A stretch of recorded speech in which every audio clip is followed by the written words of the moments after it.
छत्तीसगढ़ विधानसभा चुनाव के पहले चरण और मिजोरम में विधानसभा चुनाव का मतदान शांतिपूर्ण संपन्न। छत्तीसगढ़ में 71% और मिजोरम में 77% से अधिक मतदान। छत्तीसगढ़ में विधानसभा चुनाव के दूसरे चरण और मध्य प्रदेश, राजस्थान और तेलंगाना में विधानसभाओं के चुनाव प्रचार में तेजी। प्रधानमंत्री नरेंद्र मोदी ने कहा, दलित, वंचित, जनजातीय और गरीब केंद्र सरकार की कल्याण योजनाओं के सबसे बड़े लाभार्थी हैं। वाणिज्य और उद्योग मंत्री पीयूष गोयल ने कहा, भारत अपनी बढ़ती आबादी की आकांक्षाओं को पूरा करने के लिए बुनियादी ढांचे में बड़े पैमाने पर निवेश कर रहा है। और क्रिकेट विश्व कप में मुंबई में अफगानिस्तान ने ऑस्ट्रेलिया को 292 रन का लक्ष्य दिया।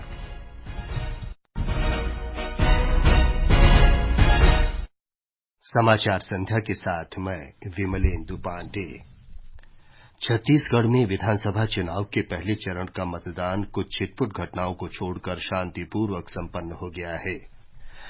राज्य के 20 विधानसभा क्षेत्रों में लगभग 71% मतदान दर्ज किया गया। हमारे संवाददाता ने बताया है कि 25 महिलाओं सहित 223 उम्मीदवारों का चुनावी भाग्य इलेक्ट्रॉनिक वोटिंग मशीनों में बंद हो गया है।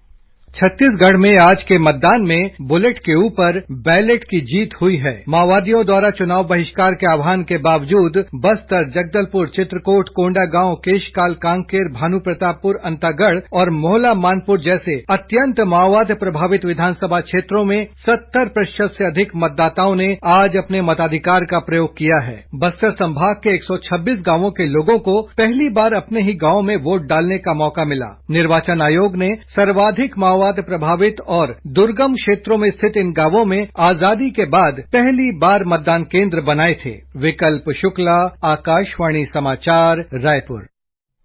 मिजोरम में 40 सदस्यीय विधानसभा के लिए मतदान शांतिपूर्वक संपन्न हो गया है। 77% से अधिक मतदान हुआ।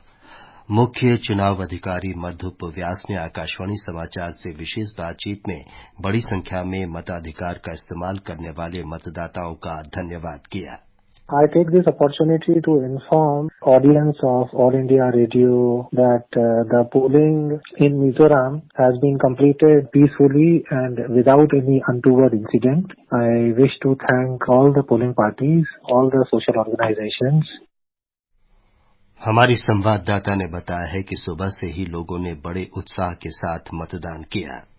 मिजोरम ने आज लोकतंत्र का पर्व उत्साहपूर्वक मनाया। वोट डालने के लिए मतदाता तड़के से ही कतारों में खड़े थे। युवा, बुजुर्ग, महिलाएं और समाज के सभी वर्ग के लोगों ने मतदान में हिस्सा लिया। 16 महिलाओं सहित 174 उम्मीदवारों का भाग्य ईवीएम में बंद हो गया है। चुनाव लड़ने वाले प्रमुख लोगों में मुख्यमंत्री और एमएनएफ प्रमुख जोरामथंगा, उप मुख्यमंत्री ताउन लुइया, राज्यसभा सदस्य के Vanlal vena, Joram people's movement के मुख्यमंत्री पद के उम्मीदवार लाल दुहावमा, मिजोरम प्रदेश कांग्रेस कमेटी के अध्यक्ष लाल सावता, मिजोरम प्रदेश भाजपा अध्यक्ष वनलाल मुआका और आम आदमी पार्टी के प्रदेश अध्यक्ष एंड्रू लाल रिमकेमा शामिल हैं। आइजोल से गिन गांगटे की रिपोर्ट के साथ समाचार कक्ष से मैं कनकलता। नागालैंड में आज मौन जिले के तापी विधानसभा क्षेत्र के उपचुनाव में 96.25% मतदान हुआ। निवर्तमान विधायक नोक वांगनाउ के निधन के कारण ये उपचुनाव कराया गया है। इस बीच छत्तीसगढ़ में विधानसभा चुनाव के दूसरे चरण और मध्य प्रदेश, राजस्थान और तेलंगाना में विधानसभाओं के चुनाव प्रचार में तेजी आ गई है। भाजपा के वरिष्ठ नेता और प्रधानमंत्री नरेंद्र मोदी ने कहा है कि तेलंगाना तेजी से बदलाव के दौर से गुजर रहा है और पिछड़े वर्गों को केवल भाजपा शासन में ही न्याय मिल पाएगा। हैदराबाद में श्री मोदी ने कहा कि दलित, वंचित, जनजाति और गरीब लोग केंद्र सरकार की कल्याणकारी योजनाओं के सबसे बड़े लाभार्थी हैं। प्रधानमंत्री ने कांग्रेस और भारत राष्ट्र समिति बीआरएस की आलोचना की और आरोप लगाया कि दोनों ही पार्टियां पिछड़े वर्गों के हितों की उपेक्षा कर रही हैं। तेलंगाना में बदलाव की जो आंधी चल रही है उसे इस विशाल जनसभा में भी महसूस किया जा सकता है। आप लोग तेलंगाना के कोने कोने से आए हैं और अपने साथ एक स्पष्ट संदेश भी लाए हैं। तेलंगाना का विश्वास अब बीजेपी पर है। भाजपा के वरिष्ठ नेता तथा सूचना और प्रसारण मंत्री अनुराग सिंह ठाकुर ने मध्य प्रदेश के भोपाल में आकाशवाणी समाचार से विशेष बातचीत में कहा कि भाजपा सरकार ने राज्य के सर्वांगीण विकास में कोई कोर कसर नहीं छोड़ी है। पहले मध्य प्रदेश क्या था? लोग तो हैं लेकिन अस्पताल की सुविधा तो है नहीं। बहने बेटियों के पास स्कूल जाना है लेकिन कमरे नहीं है। शौचालय मेरी माता बहनों के पास नहीं है। लेकिन जब से आपने भारतीय जनता पार्टी की सरकार बनाई, भाजपा का मुख्यमंत्री बनाया, पिछले 20 वर्षों में मध्य प्रदेश को बीमारू राज्य से अग्रणी राज्यों में लाकर भारतीय जनता पार्टी को खड़ा किया है। कांग्रेस पार्टी के राष्ट्रीय अध्यक्ष मल्लिकार्जुन खड़गे ने ग्वालियर में और पूर्व मुख्यमंत्री कमलनाथ ने सौंसर छिंदवाड़ा के कुहिया और चौराई में जनसभाएं की। मध्य प्रदेश में आगामी विधानसभा चुनाव के लिए आचार संहिता लागू होने के बाद 288 करोड़ रुपए से ज्यादा मूल्य की सामग्री और नकदी जब्त की गई। एक रिपोर्ट। मध्य प्रदेश में जहां एक ओर सभी दलों ने मतदाताओं को लुभाने के लिए पूरा जोर लगा दिया है, वहीं चुनाव आयोग की टीमों ने भी चौकसी और बढ़ा दी है। इसके फलस्वरूप राज्य में पिछले विधानसभा चुनाव की तुलना में अब तक 4 गुना ज्यादा नकदी और सामग्री जब्त हुई है। मध्य प्रदेश में आदर्श आचरण संहिता प्रभावशील होने के बाद से 4 नवम्बर तक 288 करोड़ 38 लाख रुपए से अधिक की जब्ती हुई है। वहीं प्रदेश में अब तक आपराधिक प्रवृत्ति के 1,60,000 से ज्यादा व्यक्तियों पर प्रतिबंधात्मक कार्रवाई की जा चुकी है। इसके अलावा सी विजिल ऐप के माध्यम से मिली 7,673 शिकायतों का भी निवारण किया गया है। संजीव शर्मा, आकाशवाणी समाचार, भोपाल। निर्वाचन आयोग की ओर से आज राजस्थान के सभी 200 विधानसभा निर्वाचन क्षेत्रों की एकीकृत फोटो युक्त मतदाता सूचियों का प्रकाशन कर दिया गया है। इस बीच नामांकन पत्रों की आज जांच की गई। सभी 200 विधानसभा क्षेत्रों के लिए कुल 3,432 नामांकन पत्र भरे गए थे। अब तक 3,037 नामांकन वैध पाए गए हैं, जबकि 392 पर्चे नामंजूर कर दिए गए। हमारे संवाददाता ने बताया है कि भाजपा और कांग्रेस समेत अन्य दलों ने चुनाव प्रचार अभियान तेज कर दिया है। केंद्रीय गृह मंत्री और वरिष्ठ भाजपा नेता अमित शाह ने आज राज्य में भाजपा के चुनाव प्रचार अभियान का आगाज किया। श्री शाह ने नावा, मकराना और परबतसर विधानसभा क्षेत्रों में चुनावी सभाओं को संबोधित किया। उन्होंने भ्रष्टाचार, पेपर लीक और कानून व्यवस्था की स्थिति पर राज्य सरकार की आलोचना की। दूसरी ओर मुख्यमंत्री अशोक गहलोत ने कांग्रेस की 7 गारंटी यात्रा का शुभारंभ किया। इस मौके पर मुख्यमंत्री ने दावा किया कि उनकी सरकार ने 5 साल काम किया है, इसलिए राज्य में सत्ता विरोधी लहर नहीं है। राष्ट्रीय लोकतांत्रिक पार्टी समेत अन्य पार्टियों और निर्दलीय प्रत्याशियों ने भी अपना चुनाव प्रचार शुरू कर दिया है। जितेंद्र द्विवेदी, आकाशवाणी समाचार, जयपुर।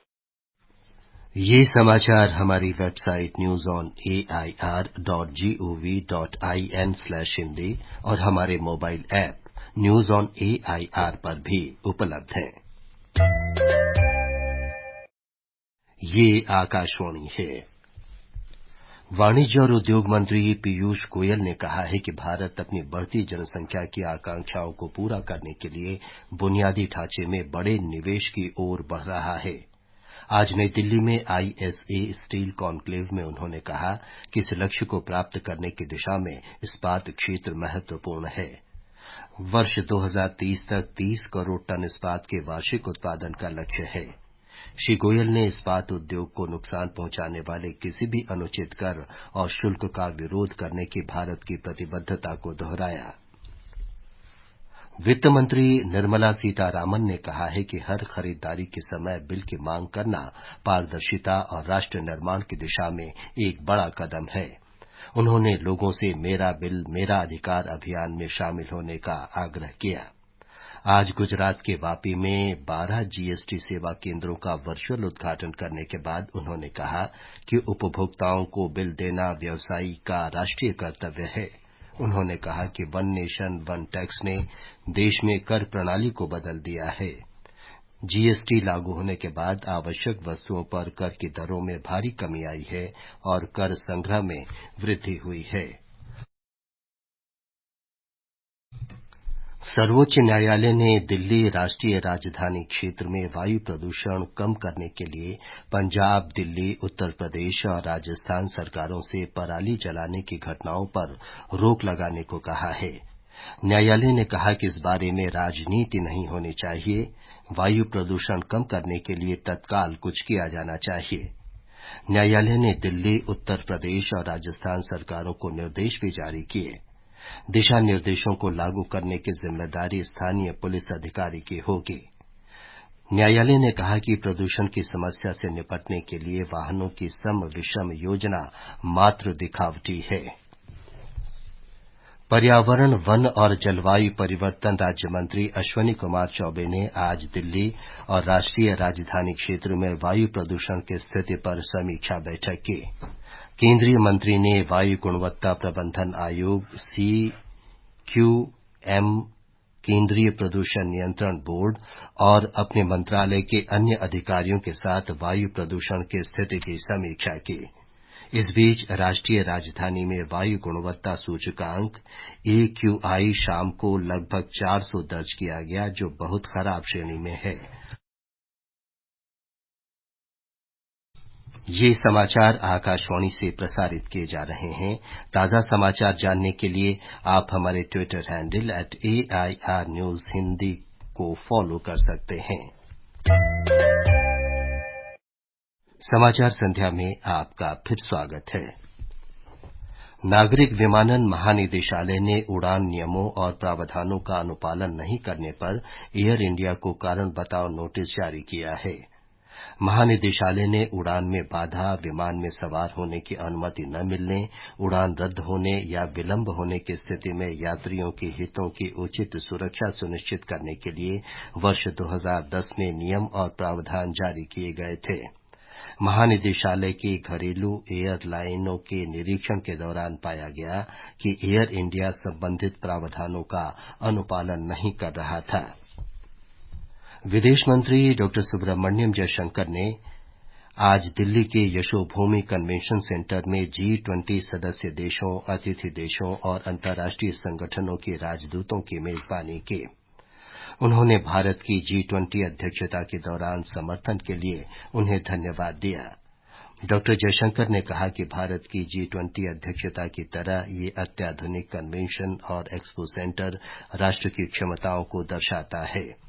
उन्होंने विश्वास व्यक्त किया कि आने वाले समय में ये प्रतिष्ठित अंतर्राष्ट्रीय आयोजनों के लिए एक बेहतरीन स्थल होगा। आयुष मंत्री सर्बानंद सोनोवाल ने आज नई दिल्ली में मोरारजी देसाई राष्ट्रीय योग संस्थान के अतिरिक्त योग थेरेपी केंद्र का उद्घाटन किया। उन्होंने कहा कि हजारों साल पहले भारत में योग की शुरुआत हुई थी और अब इसका लाभ पूरी दुनिया को मिलना चाहिए। आईसीसी क्रिकेट विश्व कप में मुंबई के वानखेड़े स्टेडियम में अफगानिस्तान ने ऑस्ट्रेलिया को 292 रन का लक्ष्य दिया है। ताजा समाचार मिलने तक ऑस्ट्रेलिया ने 30 ओवर में 7 विकेट पर 169 रन बना लिए थे। टूर्नामेंट में कल इंग्लैंड का मुकाबला नीदरलैंड से होगा। अंत में मुख्य समाचार एक बार फिर। छत्तीसगढ़ विधानसभा चुनाव के पहले चरण और मिजोरम में विधानसभा चुनाव का मतदान शांतिपूर्ण संपन्न। छत्तीसगढ़ में 71% और मिजोरम में 77% से अधिक मतदान। छत्तीसगढ़ में विधानसभा चुनाव के दूसरे चरण और मध्य प्रदेश, राजस्थान और तेलंगाना में विधानसभाओं के चुनाव प्रचार में तेजी। प्रधानमंत्री नरेंद्र मोदी ने कहा, दलित, वंचित, जनजातीय और गरीब केंद्र सरकार की कल्याण योजनाओं के सबसे बड़े लाभार्थी हैं। वाणिज्य और उद्योग मंत्री पीयूष गोयल ने कहा, भारत अपनी बढ़ती आबादी की आकांक्षाओं को पूरा करने के लिए बुनियादी ढांचे में बड़े पैमाने पर निवेश कर रहा है। और क्रिकेट विश्व कप में मुंबई में अफगानिस्तान ने ऑस्ट्रेलिया को 292 रन का लक्ष्य दिया। इसके साथ ही समाचार संध्या का ये अंक समाप्त हुआ। नमस्कार।